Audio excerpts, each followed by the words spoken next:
Mums īstenībā bija tā, ka vairs nebija nekāda daudz variantu. Vairākās vietās jumtā bija tiešām tādi caurumi, tā ka pavērām to bēniņu lūku un tur vienkārši sauli varēja redzēt. Tad nolēmām, ka mēģināsim šo programmu un tā teikt iet uz pilnu banku un sakārtosim to savu īpašumu, jo 2021. gadā arī palika māja 50 gadi, un tad, lai tā teikt, mums ir tāda kā dāvana savai mājai, kas mums arī izdevās. Šai mājai reālais ietaupījums ir vairāk kā 70% no F klases uz B klasi. Sākotnēji bija 185 kW, un tagad ir 55 kW uz kvadrātmetru gadā. Pēc renovācijas mūsu izmaksas ir krietni samazinājušās. Ja pirms tam mēs patērējām apkuras sezonas laikā aptuveni 50 tonnas granulu, tad šobrīd tas mūsu patērētais skaits ir 13 tonnas, un tas sanāk tā, ka ja mēs līdz šim ziemā par apkuras kvadrātmetru maksājām pat virs 2 eiro, tad šobrīd tie ir vidēji 82 centi.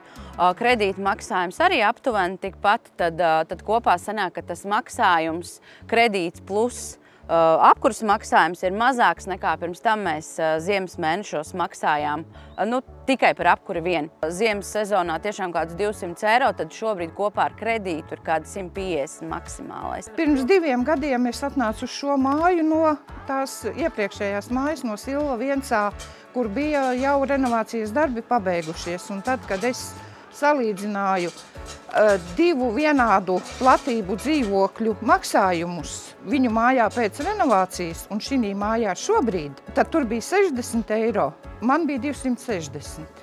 Nezinu, kāpēc neviens, kad maina mašīnai kaut kādas detaļas, nerunā par kaut kādu atpelnīšanos mūžīgo. Ja? Iedzīvotāji saka, vai tas atmaksāsies vai neatmaksāsies, vai es varēšu samaksāt, bet jums ir ēka nokalpojusi savu mūžu, un ja jūs vienā projektā, ko līdzfinansē Eiropas Savienība, un vēl jūs varat dabūt normālu kredītu, varat sakārtot inženieru komunikācijas jumtu, plus vēl nosiltināt, tur nav nekādu jautājumu, ka tas ir ļoti, ļoti objektīvi. Protams, kad vecā mājā ir daudz neizdevīgāk dzīvot, ja viņa nav sakopta.